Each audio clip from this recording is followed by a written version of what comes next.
glorify your name. We praise you. We thank you for once again we are here gathered together as members of your family. We are here gathered together as your children.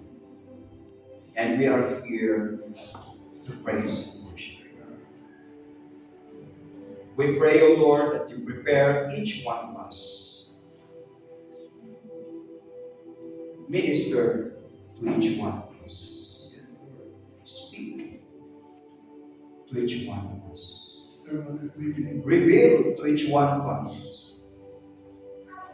whatever is your truth, your word, Lord.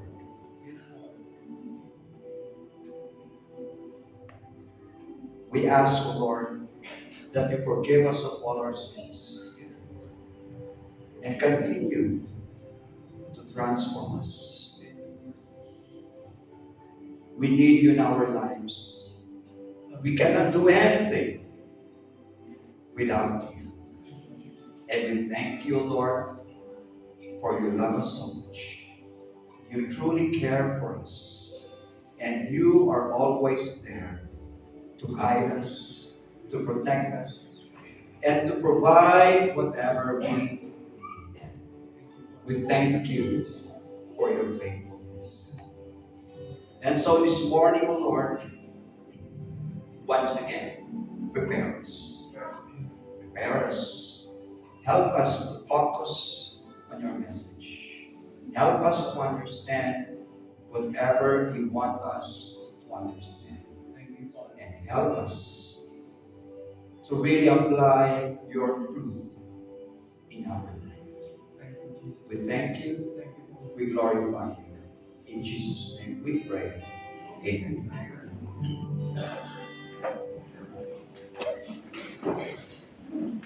Magandang umaga po sa ating lahat.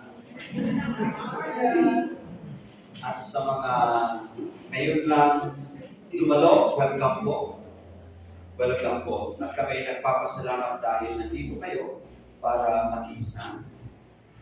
Wala naman tayong ibang dahilan kung bakit tayo nandito, kundi para sambahin ang totoo Diyos. So sa umagang ito, tatapusin natin ang John chapter 14. John chapter 14. So yung huling mga verses ng John chapter 14, ito po yung mga nakasulat. Basahin po natin. Basahin natin sabay-sabay. These things I have spoken to you while being present with you. But the Helper, the Holy Spirit, whom the Father will send in my name, will teach you all things and bring to your remembrance all things that I said to you. Peace I leave with you. My peace I give to you. Not as the world gives, do I give to you. Let not your heart be troubled, neither let it be afraid. You have heard me say to you, I am going away and coming back to you. If you love me, you would rejoice because I said, I am going to the Father, for my Father is greater than I. And now I have told you before it comes, that when it does come to pass, you may believe. I will no longer talk much with you, for the ruler of this world is coming, and he has nothing in me. But that the world may know that I love the Father, and as the Father gave me commandment, so I do. Arise. Let us go from here.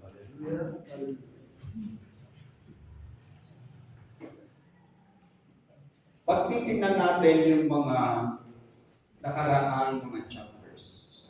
Sa chapter 12, nakita natin yung ginawa ni Mary yung kanyang pag-anoint sa ating Panginoong Yesu Cristo. May nagsabi na, sayang. Sayang yung oil na yan.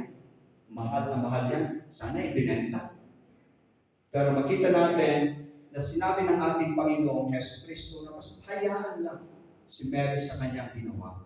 Dahil yung kanyang ginawa o ginagawa sa oras na yun ay para ihanda siya sa kanyang libing. And then nakita rin natin, parehong chapter, na sinabi ng ating Panginoong Yesu Cristo, pinaliwanag niya kung paano siya mamamatay. Kung paano siya papatayin. Na siya ay ipapako sa cross. And then sa chapter 13, meron naman itong incident doon during yung Last Supper. Anong nangyari? Doon in-identify, predict ng ating Panginoong Jesus kung sino ang magbe-betray sa Kanya.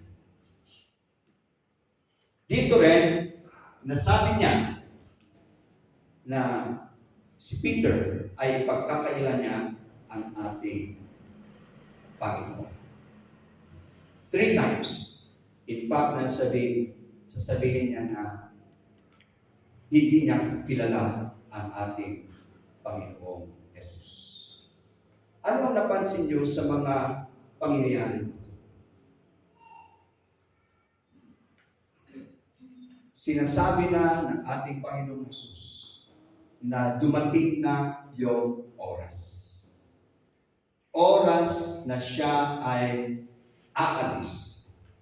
Actually, siya ay mamamatay. Na siya ay aaristuhin, na siya ay papako sa cross, siya ay mamamatay. Yon ang mga pinapaniwatig ng ating Panginoong Yesu Cristo sa mga ito. At sa mga iba pa, nasabi niya sa mga chapters na ito. Kaya pagpasok natin ng chapter 14, makita natin na ang lahat, kung napansin nyo, lahat ng sinabi ng ating Panginoong Yesu Cristo ay para ihanda yung kanyang mga disciples. Dahil malapit na siyang aristuhin, siya ay papako sa cross at alis. Mamamatay at alis. It was actually meant. So lahat is to prepare the disciples.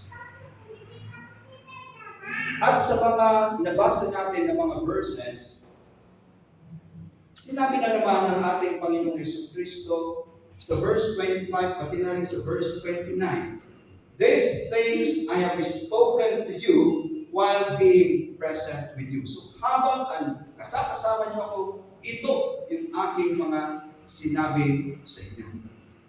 "And now I have told you before it comes, that when it does come to pass, you may believe."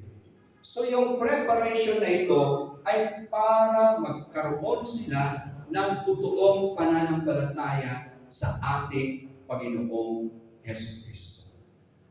Kasi kung wala silang pananampalatayang totoo at aalis na siya, ano kaya ang gagawin ng kanyang mga disciples?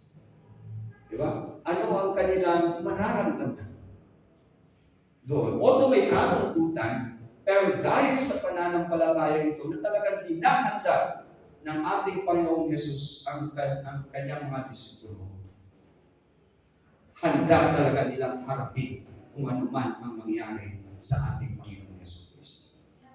Paghahanda yan. So ano yung mga napag-aralan natin from verses 1 to 24 ng John chapter 14? I-review natin. Kasi these things I have told you. Lahat ng mga bagay nito, sinabi ko sa inyo. Okay? So, sa verses 1 to 6, maalala ninyo, yung 4 P's of God's divine program. Sinabi niya let not your heart be troubled. Believe in God, believe also in me. And then sinabi niya, in my Father's house. Ano pa yung sinabi niya? Alis ako para ihanda ang lugar para sa inyo. Pero huwag kayong mag-alala. Dahil babalik ako, tatanggapin ko kayo sa akin para kayo ay makarating sa lugar kung saan ako. So nakita natin, binanggit niya, let not your heart be troubled. Andun yung kapayapaan.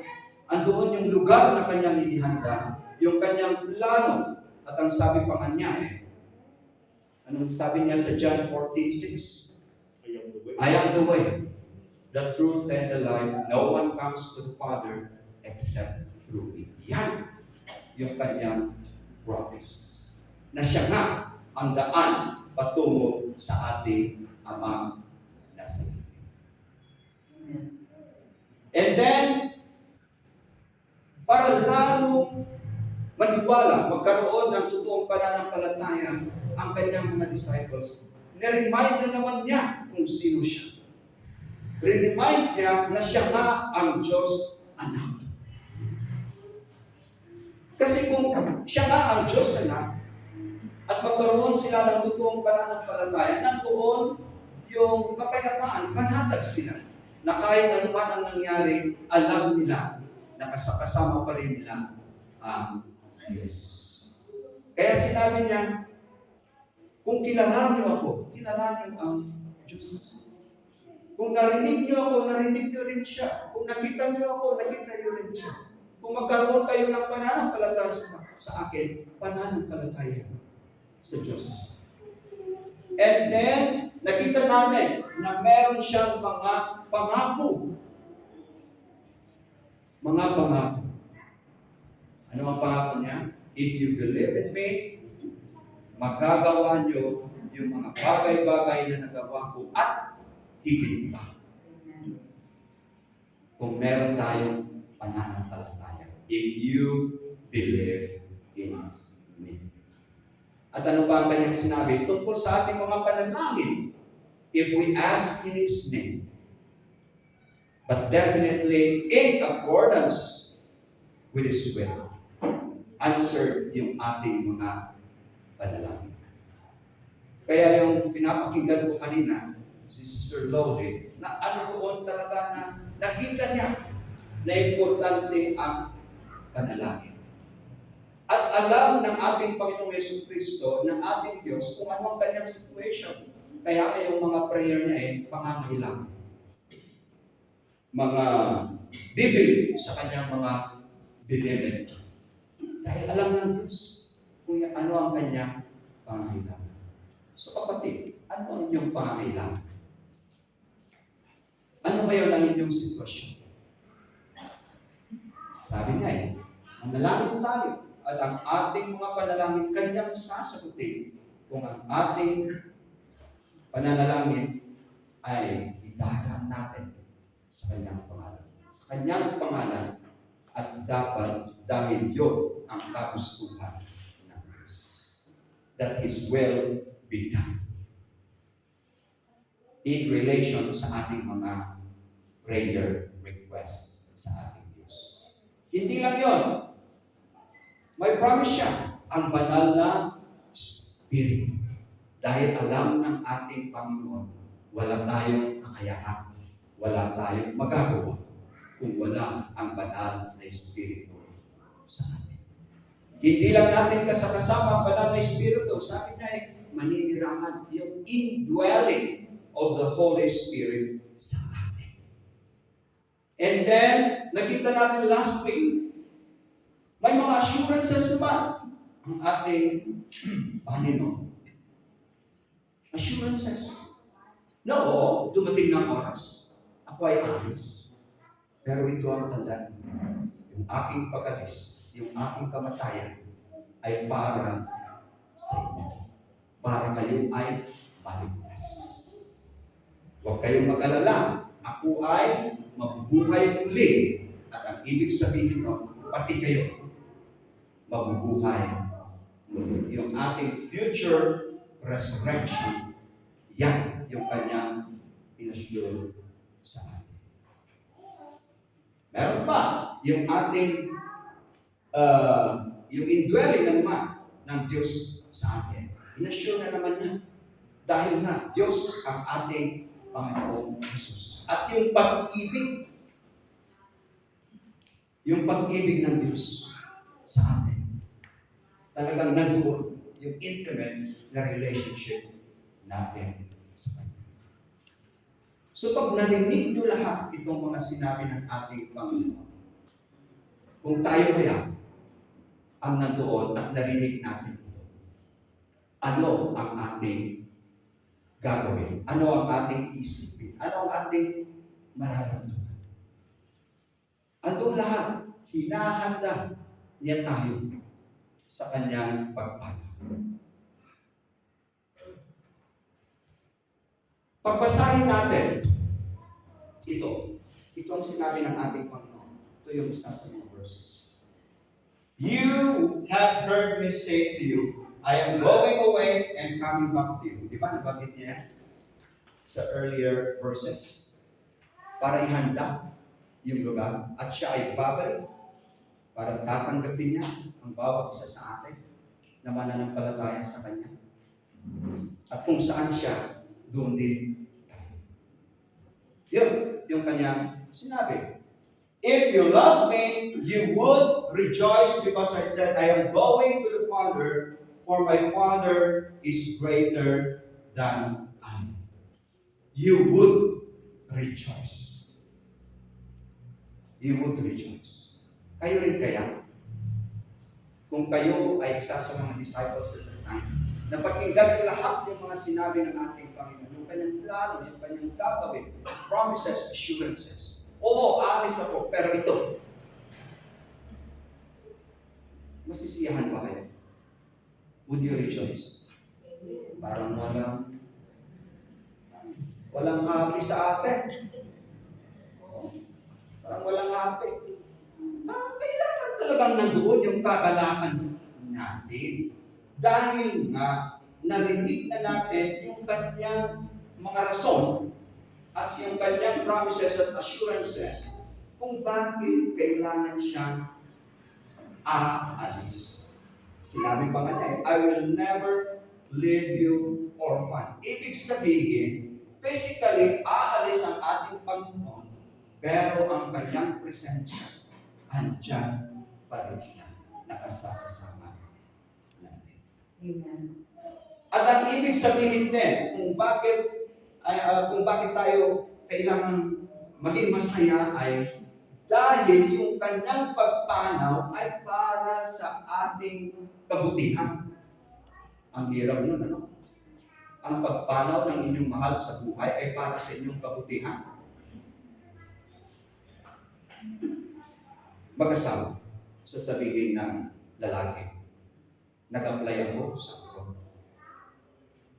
At ito yung aking magiging trabaho, ito yung aking magiging sweldo.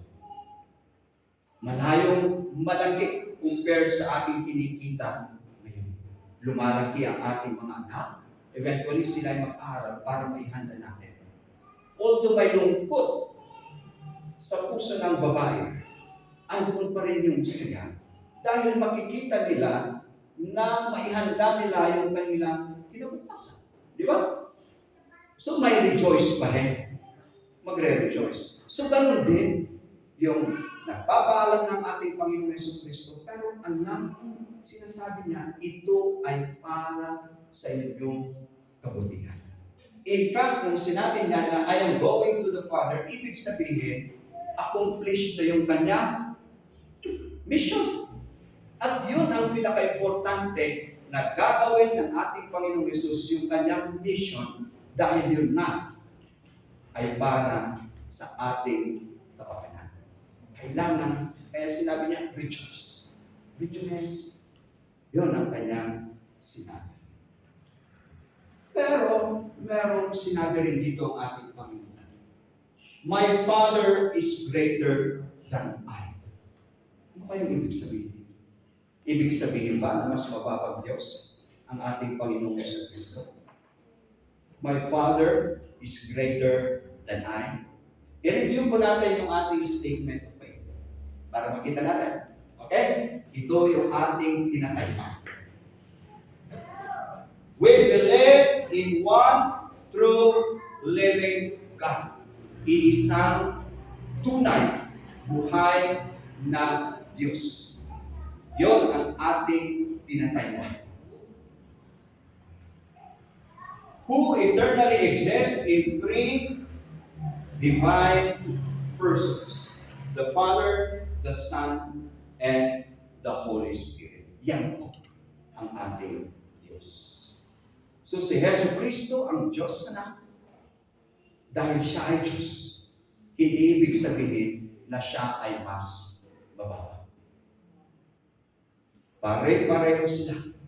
Diyos, iisang Diyos. Equally divine, same in substance, same in essence. Yan ang ating Diyos. Kaya walang lesser God. Wala. Pero bakit niya sinabing, my Father is greater than I?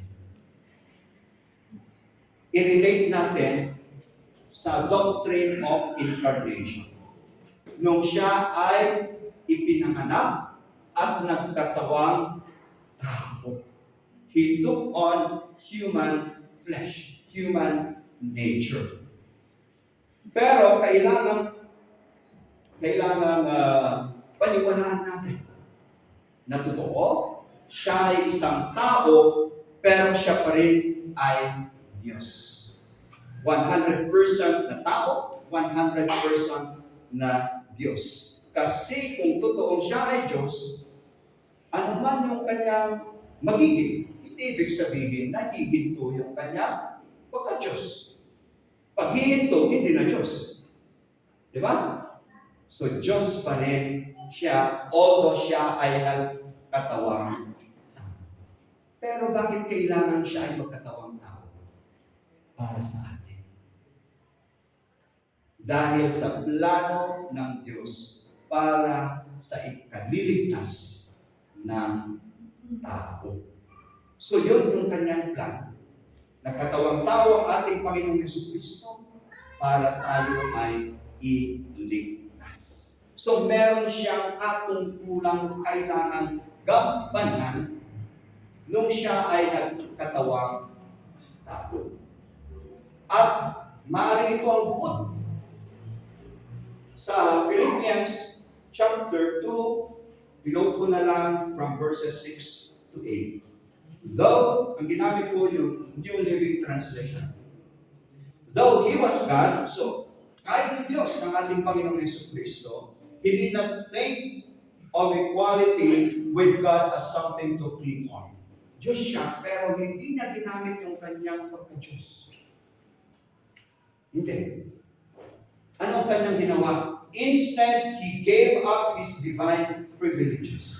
So, meron siyang mga privileges bilang isang Diyos na hindi niya ginawa. Isipin mo yun. Ang ating Diyos mismo, nagpakababa. Yung kanyang kapangyarihan sana, hindi niya ginawa para lang sa atin. Para tayo ay maligtas. Isipin mo. Kaya nung iniisip ko na, wow, ang Diyos nagpakababa para sa akin. Grabe ang ginawa ng ating Panginoong Jesus Cristo. He gave up His divine privileges. He took the humble position of a slave and was born as a human being. Naging alipin siya. Naging servant siya. At kung servant siya, meron siyang master. Na kailangan kung ano ang sinabi ng master, dapat yun ang kanyang gagawin. Yun ang kanyang naging katungkulan. Humble position of a slave. Para sa inyong, sa isa't isa sa akin. Mahal ka ng Diyos. Isipin mo yun. Yung ginawa ng ating Panginoong Yesu Cristo. When He appeared in human form, He humbled Himself in obedience. So nandun yung kanyang obedience. Na kailangan gawin niya yung kanyang katungkulan bilang isang alipin ng Diyos. Obedience to God and died as a criminal's death on the cross. Yun ang dahilan. Kaya sinabi niya, my Father is greater than I. Para magampanan niya yung kanyang role para sa kaligtasan ng bawat isa sa atin. Amen.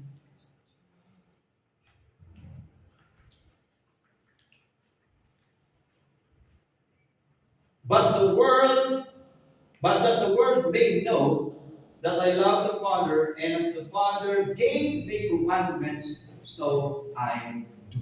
So yung kanyang obedience. Kung ano man yung sinabi ng Amang nasa langit, yun ang kanyang ginawa. Kaya sinabi niya hindi ito sarili kong mga salita, kundi ito ay sinasabi ko dahil yon ang sinabi ng aking Amang nasa langit. Ito ang aking ginagawa, hindi dahil sa aking sariling otoridad, pero dahil pa rin ito ang pinapagawa ng Diyos Ama sa akin. Yon ang ginawa ng ating Panginoong Yesus Cristo. So titignan natin yung mga naiwang mga verses. So last week, sabi natin, great words of assurance. Kailangan ba natin ma-assure bawat isa sa atin? Di ba? Ang tao, sigurista yan eh. Hindi mag-oo yan kung hindi sigurado. Yun ang nature natin. Sigurista tayo. At ito, yung mga sinasabi ng ating Panginoong Yesus, para yan ang ating tatayuan. At sigurado kung ano man ang sinabi ng ating Panginoong Yesus. So we will be going over more great words of assurance. So verse 26, ito yung ating nabasa kanina. But the Helper, the Holy Spirit, both the Father will send in my name, He will teach you all things and bring to your remembrance all the things that I sent to you. So inulit niya yung kanyang promise tungkol sa banal na Espiritu. Bakit kaya niya inulit? Pagbabasahin mo yung entire chapter 14 ng John, parang ang daming paulit-ulit. Pag ikaw ay nagpapaalam sa inyong mga sa buhay, at nakikita mong kahit na marami kang in-assure, in-expect sa Kanya, at dapat siya ay sasaya, andun pa rin, di ba? Parang malungkot. So, uulitin ulit. Huwag kang mag-alala, di ba? Sinabi ko sa inyo. Ganun ang ginawa ng ating Panginoong Yesus. Parang inulit-ulit para lalo nilang maintindihan kung bakit kailangan siyang papanaw. Yun ang tendency rin natin mga tao eh. Gusto ka din dinan, sangit ka na sa amin. Di ba? Yung nakakinkan. No apay na kailangan na mapanat ito. Dapat managsakan ka. Di ba? Pero, so again, inulit niya. Ay, dyan ang banal na Espiritu. Siya ay darating at siya ay maninirahan sa inyo. The dwelling of the Holy Spirit. At ang maganda dito, ano ba ang gagawin ng banal na Espiritu? He will teach you all things. So, merong itinuro ng ating Panginoong Jesucristo sa kanila, ipagpapatuloy ng banal na Espiritu na sila ay turuan. Ibig sabihin, marami pang kailangan matutunan ang mga disipulo. So, kagaya rin natin, huwag po tayo maging kontento na, di ba, alam ko ng John 3:16, sufficient na yun. Then, ipagpatuloy rin natin yung ating pagbasa pag-aaral sa gabay ng banal na Espiritu sa salita ng Diyos. Hindi lang yun. And bring to remembrance the things, all the things that I said to you. Ang tao, madaling makalimot. Madaling makalimot. Pero salamat, andyan ang banal na Espiritu. Siya ang magpapaalala sa atin kung ano yung nababasa natin, nalalaman natin, itinuturo sa atin. Diba? Dahil sa communication din ngayon, kahit na malayo na yung ating mahal sa buhay, andoon yung pagpapaalala. Gagamit ng text message o messenger o anong means. At nandoon pa rin yung communication. So makita natin, hindi mapuputol yung presensya ng Diyos sa atin dahil andyan ang banal na Espiritu na tuloy-tuloy yung pagturo niya sa atin at ipapaalala kung ano man ang dapat nating maalala sa kanyang mga itinuro. And take note, nabasa natin sa nauna nito, the Spirit of Truth. So yung may tuturo sa atin, lahat ay katotohanan. Kailangan i-emphasize natin ang katotohanan dahil maraming katuruan na hindi naman totoo. Maraming sinasabi na hindi naman totoo. Pero kung ang banal na Espiritu, doon po tayo magpaturo. Katotohanan ang ituturo sa atin. And then, ano ba? Yung kanyang sinabi, ito naman, tungkol sa kapayapaan. Diba? Sinabi na nung una sa verse, let not your heart be troubled. Believe in God, believe also in me. Kapayapaan ang tinutukoy ng ating Panginoong Yesu Cristo. Pero inulit, ginamit pa yung salitang peace, salitang kapayapaan. Peace I live with you. Take note, my peace I give to you. Not as the world gives, do I give to you. Let not your hearts be troubled. Inulit. Neither let it be afraid. Kapayapaan. Ang aking kapayapaan. Hindi kapayapaan ng mundong ito. Anong ibig sabihin mo? Kanyang kapayapaan at ang kapayapaan ng mundo. May diferensya kayo? Malaki ang diferensya. Diba? So, kinasyon na dito yung kanyang mismo kapayapaan na ibibigay sa atin. Maraming tao dahil sa kabigatan, dahil sa mga problema sa buhay, wala yan pare, halika na, inom na tayo. Inom daw para magkaroon ng peace of mind. Alam mo pare, mas maganda drugs na lang para mag-high tayo. Diba? Ang iba naman, yan. Maraming babae dyan. Maraming lalaki dyan. Siya lang ba? Yun ang sistema ng mundo. Yun ang akala ng mundo na nagbibigay ng kapayapaan. Akala ng mundo na solusyon sa ating mga problema.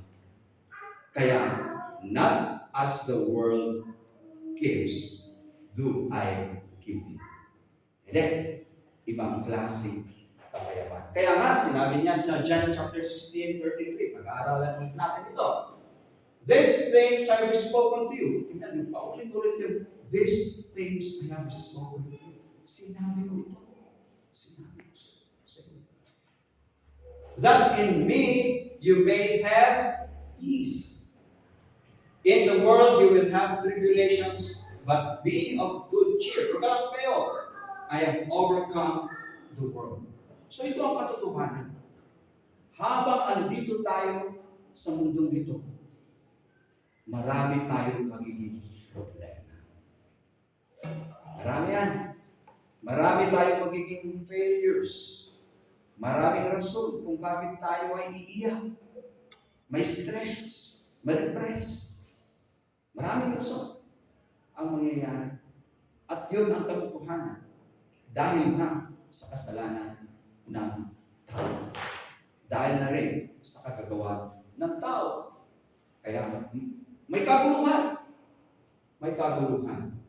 Pero ang sabi niya, be of good cheer. I have overcome the world. Yes, totoo. Maraming gulo dyan. Huwag kayong mag-alala na pagtagumpayan ko na yan. Ibig sabihin, kahit na dumadaan tayo sa mga pagsubok, mga kaguluhang ito, kung nasa atin yung kapayapaan ng ating Panginoong Jesucristo, malalampasan natin, makakayanan natin ang mga gulong ito sa ating.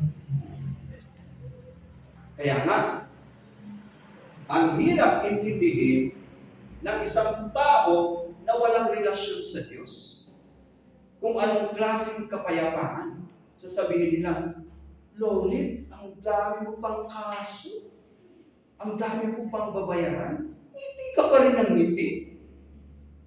Bakit ang saya-saya mo? Ano ang nagbigay ng saya at kapayapaan sa buhay, sa puso ni Sister Lolit? Di ba?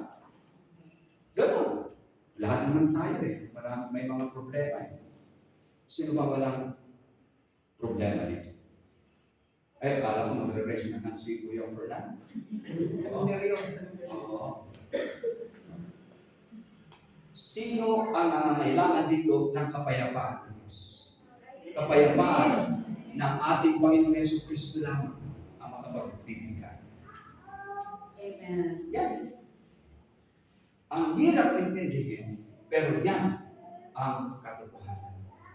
Yan ang klaseng kapayapaan na kailangan natin. Hindi kapayapaan ng mundo. Hindi sa alak, hindi sa droga, hindi sa mga ibang vices, hindi sa pera natin makakamtan ang kapayapaan kay Jesucristo lang. Pero kailangan intindihin natin. Nung nabasa ko ito, sabi ko, kasi gusto ko ang kapayapaan. Gusto ko, bakit kaya ang gulo-gulo? Nagpe-pray naman ako. Bakit ang gulo-gulo pa rin? Bakit ganito ang aking buhay? Magulo pa rin. This peace becomes increasingly part of our life. Lalago ang kapayapaan ito sa ating buhay. So, hindi automatic na sabihin, andyan na ang kapayapaan sa iyo. Kasi baka andyan, binibigay ng ating Diyos, pero hindi naman natin na-feel dahil hindi natin na-appreciate na meron pala siyang ginagawa sa ating buhay. So, part of our life only when we pay heed to God's commandments, His Word. Balikan natin yung mga naunang mga verses na ating napag-aralan. Ulit natin doon. He who has my commandments, take note, has my commandments. Hindi lang yung parang nasa akin lang. Hindi lang yung mere possession. Pag has kasi dito, talagang nasa atin, naging parte dapat yan ng ating buhay. Parang inaari natin yung commandment ng Diyos. Pag-aari na natin. Yun yung has. And keeps. Talagang nandoon yung obedience na sinasabuhay natin.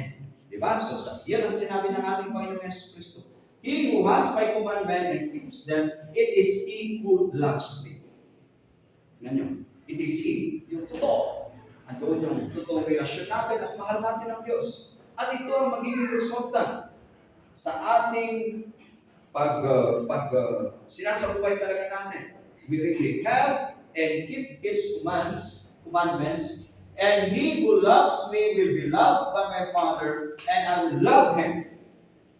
Isipin mo yun.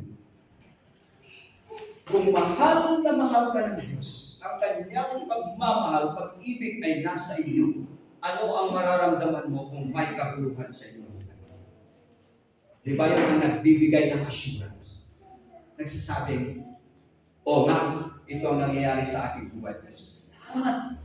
Mahal na mahal ako ng Diyos. Nagbibigay yan ng kapanatagan, kapayapaan. Hindi lang yun. Manifest myself to Him. Malalo magpapakilala ang Diyos sa atin. At habang lalo natin siyang nakikilala, pati yung kanyang mga pangako, yung kanyang ginagawa sa ating buhay, siyempre nandun yung kapayapaan. Kahit anong mga bagay-bagay ang ating mga nararanasan. Kaya importante yung obedience, yung heeding the commandment of God. Hindi lang yun. Jesus answered and said to him, if anyone loves me, he will keep my word. Keep my word na naman. Obedience to God. And my Father will love him, and we will come to him and make our home with him. Maninirahan siya. Hindi lang siya nandyan sa tabi, siya ay maninirahan sa akin. So ano ang? May mga problema ka. May mga kumusta sa buhay. Nasa iyo ang ating Diyos. Hallelujah. Pero again, sabi ko, if you keep my commandment, importante yun. Na sa buhay natin, malaman natin, pag-aralan natin, ipapasa atin ang kanyang salita at yan ang ating. Dahil mas makikilala natin siya, mas ma-appreciate natin na totoo nga, mahal niya tayo. Kailangan i-exercise natin yan. Sabi sa Isaiah 48:18, oh, that you had heeded my commandments, then your peace would have been like a river, and your righteousness like the waves of the sea. Kung sana pinakinggan nyo ang aking mga sinabi sa inyo. Ito ang klase ng kapayapaan na nasa inyo. River. Anong simboliso ba ng river? Blessing, life and blessing. Okay? Life yan, flow.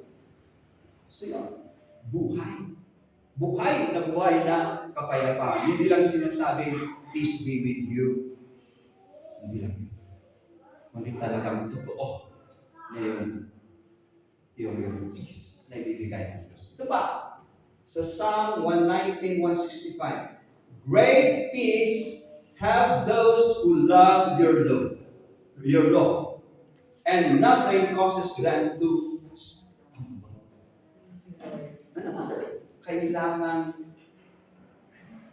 alam natin ang salita ng Diyos para sa atin. Sasabihin natin. We have to be obedient.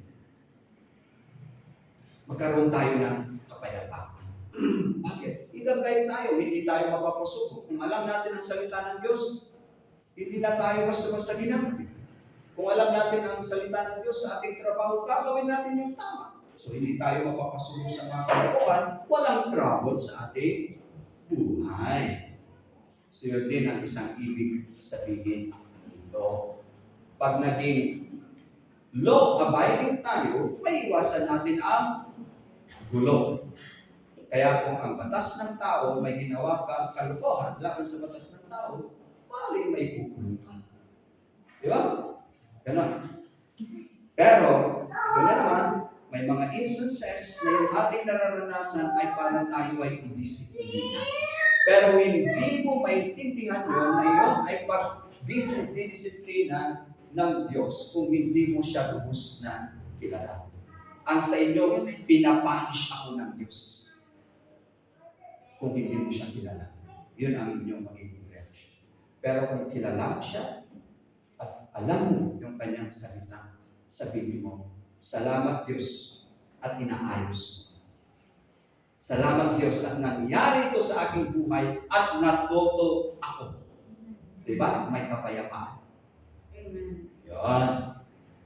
So, peace is not the absence of trouble, but it is the presence of Christ. Hallelujah. Yun ang kapayapaan. Okay, yung last verse, sabi nito, I will no longer talk much with you, for the ruler of this world is coming. Ruler of this world. Ano ba? Kundi si Satanas. And he has nothing in me. Sa mga ibang versions, yung he has nothing in me ito. He has no hold over me. He has no power over me. Wala siyang kapangyarihan sa akin. Yun ang ibig sabihin. Walang kakayahan ang kalaban sa ating Panginoong Yesus Cristo. So, ang ina-assure ng ating Panginoong Yesus Cristo dito ay victory over the evil one. Victory. Di ba lahat tayo gusto natin maging victorious? Maging successful. So yun, so sinabi na naman ng ating Panginoong Jesus sa kanyang disipulo, walang magagawa ang demonyo sa akin. Napagtagumpayan ko niyan. Wala siyang magagawa. At wala rin siyang magagawa sa inyo. There is this assurance of victory. Kahit alis ang ating Panginoong Jesucristo, tayo pa rin ay mananagumpay. Amen. Tingnan mo nga yung katabi mo, mananagumpay ba yan? Tagumpay ba yan? O talo na? Hallelujah! Ay, salamat. So there's this assurance of victory. Hindi lang victory over our troubles, our problems, but against the evil one himself. Na siya ang nagpo-cause ng mga troubles na ito. So mismo yung root ng ating mga troubles, siya mismo ay talo na. Amen. Talo na siya. Eventually, siya ay dadalhin sa ano yan? Sa impyerno. Yeah? Doon na siya. Forever. Dito, sa 1 Corinthians, actually ito yung na-discuss namin kahapon. Pero ito talaga yung summary ng good news, ng gospel. Dahil dito natin makikita kung ano nga yung naging mission ng ating Panginoong Yesus Cristo. Kaya sinabi, mission accomplished. Aalis ako, pero ito ay para sa inyong kabutihan. Dahil itong sinabi, for I delivered to you, first of all, that which I also received. Sabi ni Paul, ano yun? That Christ died for our sins according to the Scriptures. Christ died for our sins. Di ba kailangan maggalak na tayo? Dahil meron naman ay para sa atin. Tayo dapat ang may pagpako sa Diyos. Tayo dapat ang mamamatay dahil yun ang kabayaran ng ating kasalanan. But Christ died for my sins, for our sins. And that He was buried. Siya talagang inilibig. Pero ito. And that He rose again the third day according to the Scriptures. Yung kanyang pagkabuhay muli, yun ang nag-assure sa atin na tayo ay victorious dahil napagtagumpayan niya ang kamatayan. Yun ang tingnan. Kaya nga, last Sunday,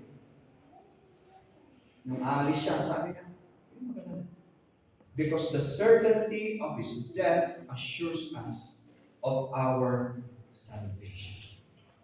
And then eventually, the certainty of His resurrection assures us of our own future resurrection, Amen. our eternal life in heaven with our loving God.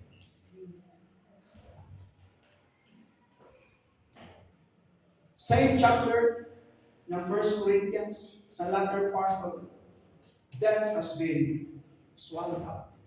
Sabi doon. So, wala nang kapangyarihan ang kamatayan sa ating Panginoon Jesus na pagtagumpayan. At yun din ay napasa atin dahil na sa ating relasyon. Dahil tayo ay mga anak ng Diyos. Kaya, tayo rin. But thanks be to God who gives us the victory through our Lord Jesus Christ. Mga kapatid, meron bang rason para tayo ay malungkot? Meron bang rason para tayo ay marami ba tayong mga problema? Iniisip ba natin yung bayaran bukas?